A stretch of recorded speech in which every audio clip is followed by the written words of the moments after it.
Bonjour à toutes et à tous, c'est VinceFF. Aujourd'hui, on se retrouve pour une nouvelle vidéo. Et cette vidéo, elle est un peu particulière parce que c'est vous qui allez travailler.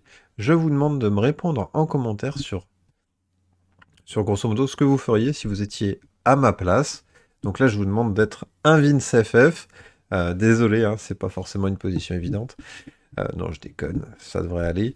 L'idée, c'est qu'on parle GPU, mais personnellement, par rapport à mon contexte. Donc moi, j'ai ma petite idée, mais j'ai quand même besoin, pas d'une validation, mais grosso modo d'un aiguillage, parce que j'ai un peu le cul entre deux, trois chaises, et j'ai besoin de prendre du recul. Donc cette vidéo sert uniquement à ça, et c'est tout. Donc si vous voulez jouer le jeu, hein, on se retrouve dans les commentaires. Donc à tout à l'heure. Donc, grosso modo, si je refais le contexte, mon PC a globalement 4 ans. Donc, quand je dis le PC, c'est vraiment le boîtier, l'alimentation, carte mère, RAM. Et je crois que ça s'arrête là parce que tout le reste a évolué en 4 ans. C'est-à-dire que j'ai déjà changé mon CPU. Donc, j'avais un Ryzen 5 2600X. Aujourd'hui, j'ai un Ryzen 5 5800X. Donc, j'ai quand même fait un gros gap sur le CPU. Aujourd'hui, j'ai vraiment un très bon CPU et j'en suis très content. Il fonctionne très bien. Côté disque dur, avant j'avais un mix entre un petit SSD et un gros disque dur pour mon home. Donc j'ai viré mon petit SSD, j'ai mis un gros SSD NVMe de 2 Tera. Donc je retrouve euh, toute ma partition racine et mon home sur cette partition de 2 Tera. Et à côté, j'ai gardé mon disque dur de 3 Teraoctets pour uniquement mes jeux vidéo, enfin pour mon stockage de jeux vidéo. Et par exemple, quand je joue à Horizon Zero Dawn actuellement, je fais un move de ma partition jeu vers ma partition racine pour que les temps de chargement soient extrêmement rapides et profiter du SSD. Mais globalement, c'est mon SSD qui fait tout le boulot et ça fonctionne terriblement bien. Donc j'ai 16 Go de RAM, ceux-là ils sont restés. J'en vois pas la plus-value plus que ça aujourd'hui. Et sinon, si je finis, bah, j'ai ma RTX 2070 dont on va parler aujourd'hui. En sachant que j'ai une très très bonne alimentation. J'habite dans un petit boui-boui, une campagne, hein, et j'ai très souvent des coupures de courant, donc j'avais mis une protection côté alimentation, donc j'ai acheté une alimentation Seasonic de 700 ou 750 watts, je sais plus exactement, mais Platinum est vraiment orienté protection hein, du matériel. Donc là-dessus, je suis plutôt safe et je ne compte pas changer du tout l'alimentation prochainement. Donc on en revient sur le GPU, une RTX 2070 hein, qui fonctionne terriblement bien aujourd'hui. Vous le voyez dans mes benches, j'arrive à faire tourner Cyberpunk avec le FSR, attention c'est avec le FSR, sur un format 2K ultra wide, donc ça demande plus de pixels que sur un 2K classique. Donc ça, c'est quand même à prendre en information. Donc c'est entre le 2K et la 4K. Donc on peut voir que la RTX 2070 commence à vraiment être bah, en fond de caisse. Hein. On est au bout du bout de ce qu'elle peut donner. Donc sur Cyberpunk 60 FPS grâce au FSR. Sur Horizon Zero Dawn, je pense que je suis pas sur un 60 FPS constant. Hein. Ça galère. Bon, après, je joue en ultra. Hein. Je fais aucune concession dans les jeux vidéo. L'idée, c'est d'avoir la meilleure expérience possible visuelle. Parce que bon, j'ai quand même acheté un PC qui a une certaine valeur et j'attends d'en avoir plein les mirettes. Hein. Sinon, c'est un peu triste, je trouve. Donc, pour moi, l'idée, c'est de pouvoir garder un peu ce côté tape à l'œil, en sachant que j'ai quand même un bon écran, hein, cet écran ultra wide. Donc, si je peux en avoir plein les mirettes, bah moi ça me plaît, c'est un peu ce que je recherche, hein, d'avoir la meilleure expérience possible sur PC. Donc j'ai quand même plusieurs possibilités. Donc pour remplacer cette RTX 2070, en sachant qu'en plus, elle ne me permet pas de jouer en ultra tout en streamant.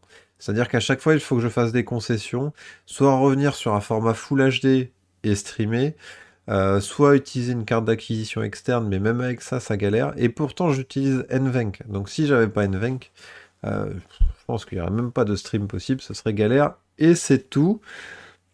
Donc là, l'idée, c'est quand même de pouvoir jouer dans d'excellentes conditions, tout en streamant quand j'en ai envie, si j'en ai envie.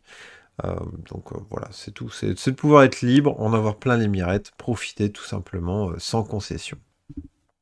Donc si on regarde côté GPU, Nvidia a fait une présentation dernièrement. Donc ils ont proposé des 4080, donc deux 4080 et une 4090. Niveau budget, la 4090 et la 4096 Go, c'est mort. On est au-dessus des 1000 euros. Je ne peux pas me permettre ce genre de carte graphique. Maintenant, la 4080 à 899 dollars. Donc si ça se transforme en 899 euros, ça rentre dans la catégorie accessible, dans le sens pur du terme pour moi, en sachant que je trouve ça extrêmement cher. Je trouve ça vraiment trop cher, peut-être vraiment trop cher pour que j'investisse dedans, ou en tout cas que ça soit utile. Mais à la limite, c'est pas la question. Là, on est plutôt sur le côté technique et performance. Donc ils ont montré grosso modo un gain de 2 à 3 fois plus de performance dans les jeux vidéo. Mais il y a un mais.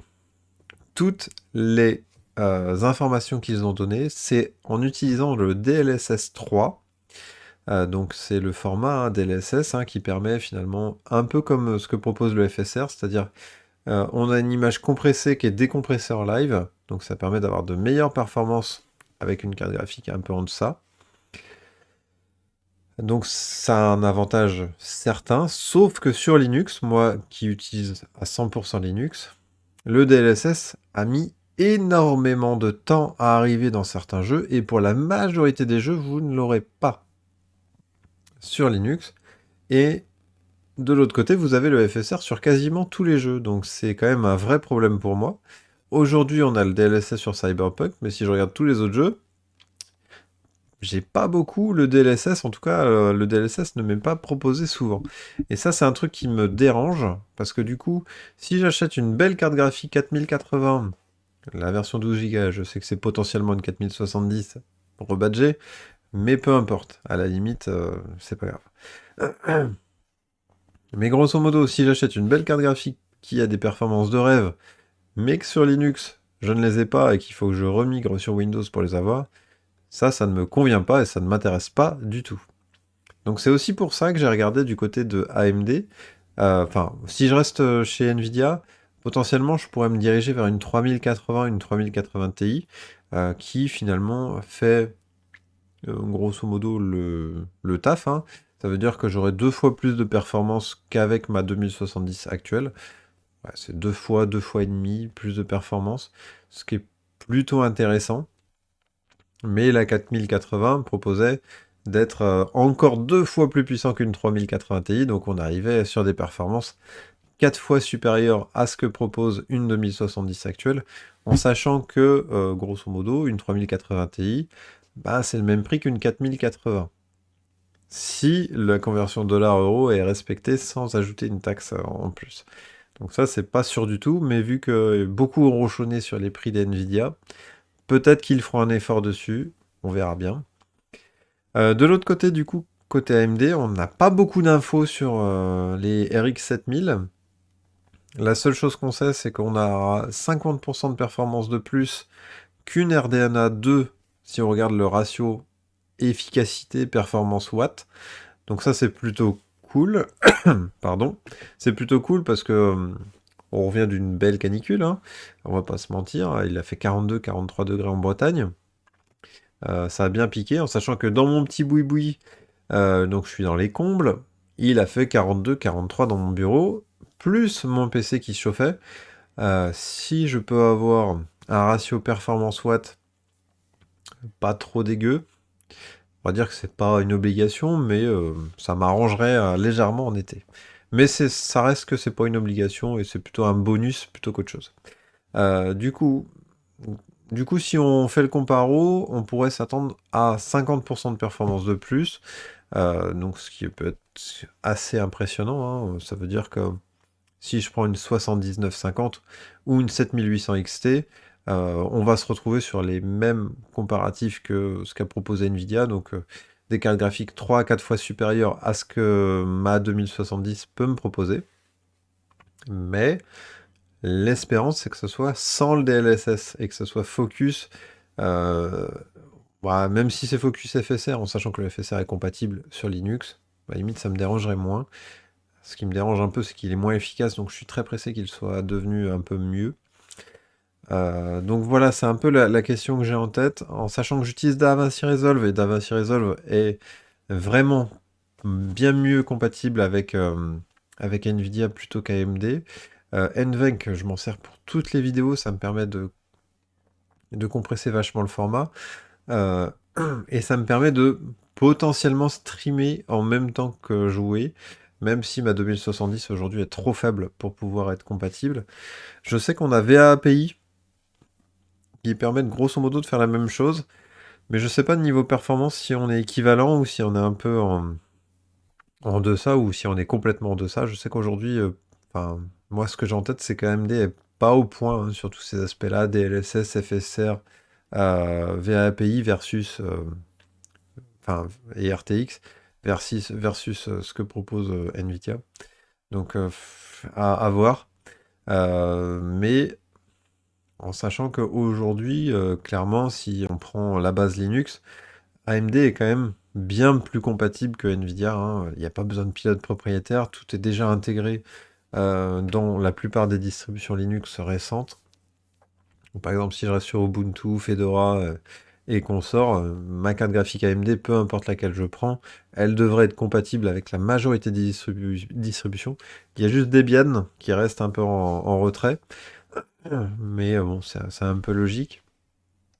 Après, il suffit de passer sur une Debian testing et on n'en parle plus.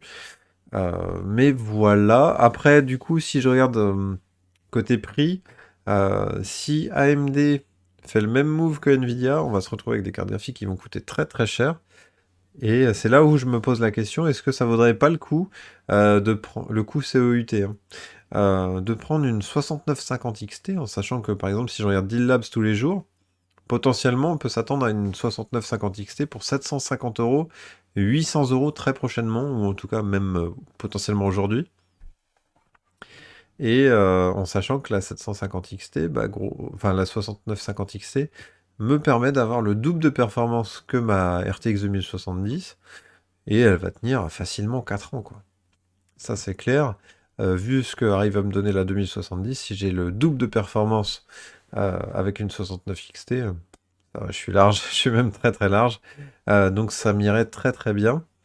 Après, à voir, est-ce que ça vaut pas le coup d'attendre la série 7000 qui devrait arriver dans un mois, par exemple une 7800 XT?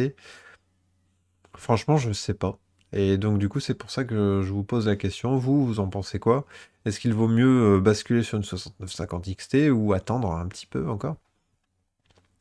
En sachant que bah, c'est une génération, bon, même si elle est sortie en Q2 2022, elle est sortie en juin 2022, elle est quand même vachement basée sur la 6900 XT qui, elle, est sortie il y a 2 ans. Donc, est-ce qu'il vaut pas mieux attendre un petit mois et profiter du coup des toutes dernières technologies que vont proposer les générations 7000? Donc voilà, c'est vraiment le débat actuel. Dites-moi ce que vous en pensez, ce que vous feriez à ma place. Et puis bah voilà, c'est tout, hein, c'est juste un petit partage. Euh, Aujourd'hui, je suis parti pour attendre encore un mois, mais je vous avoue que plus je regarde Deal Labs et plus je suis tenté par prendre une 6950 XT. Donc à voir ce que ça va donner. Je vous dirai ça très bientôt hein, de ce que j'ai fait. Allez, sur ce, je vous dis tchuss et à la prochaine.